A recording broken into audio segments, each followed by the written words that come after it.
50 Movies in 50 Weeks. I'm your host, Joey Hollywood, and I'm trying to get through all 50 movies in this 50 movie box set from Mill Creek in 50 weeks.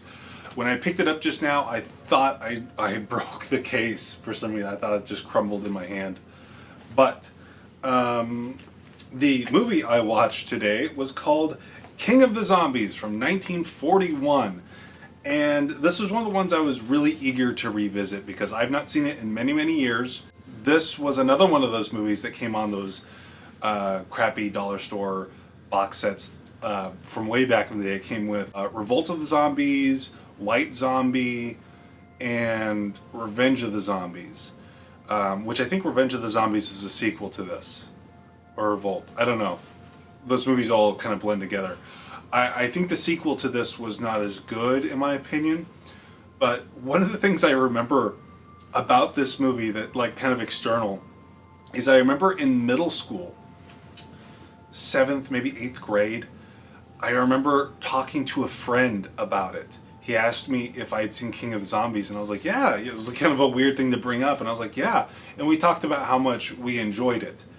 That was many, many years ago, and I'm kind of more aware of this movie because a lot of people talk about it very negatively because of the performance of the African-American actor in it. So yeah, I was a little nervous about revisiting it because I was nervous that it would not live up to my memory because there's a lot of accusations of racism in this movie. The African-American actor, I can't remember his name off the top of my head, but he plays a character named Jeff, and Jeff makes this movie.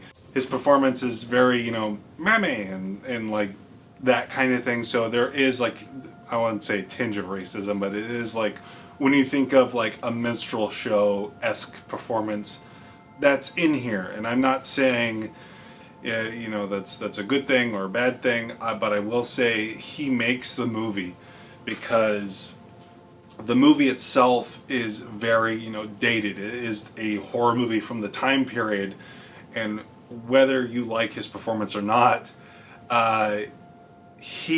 so all the characters in the movie feel like they're in a 1940s horror movie, where Jeff's character feels like a character, feels like a person watching a 1940s movie. He's just calling out all like the absurdities and everything like that. He is very, very funny. Now, the reason why I'm kind of dancing around whether or not it is racist is because a lot of people seem to argue about this particular actor's performance in not just this, but many things. I think, I could be mistaken, but I think Spike Lee is very anti this actor. If he's not, he's at least made passive-aggressive statements about him, which, Spike Lee has always made passive-aggressive statements about, I think, literally everyone in Hollywood. It doesn't ruin the movie for me. In fact, it makes the movie more interesting. It's more of a fun movie because of this guy's inclusion. He was also almost the third stooge. After Curly died and Shemp died, before Joe was a stooge, this guy was going to be a third stooge, but there's different sources saying different things on why he didn't become the third stooge. One is that Columbia Pictures was racist. The other is he was signed on to another studio and couldn't do that for legal reasons. But then he was, the third stooge ended up being Joe, which is some of the worst Three Stooges shorts ever, the ones with Joe. I can't stand Joe. I like Curly Joe more than I like Joe. If it's not Shemp or Curly, I'm pretty anti Three Stooges after Shemp and Curly die. I love Shemp. I love Curly, but Joe and Curly Joe, I think this actor would have been a lot better. I'm sorry, I'm getting distracted. I feel like I have to call attention to that because there is a pretty heated debate on it online. I will say whether it is or isn't racist, I would say is up to you, the viewer. To me, the topic made the movie more interesting, and his performance, whether it is what it is, I feel like it makes the movie more interesting. I think he's genuinely funny, like his quips. He feels like he's a Mystery Science Theater character in the movie. He's just calling out how ridiculous everything is.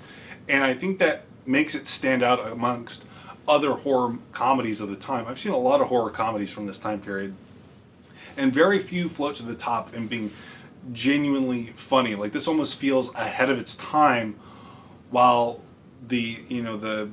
that performance also makes it feel very of its time. It's a very interesting anomaly, and it's not one I feel like I can truly recommend because of the historical aspect to it, because that's going to hit people differently.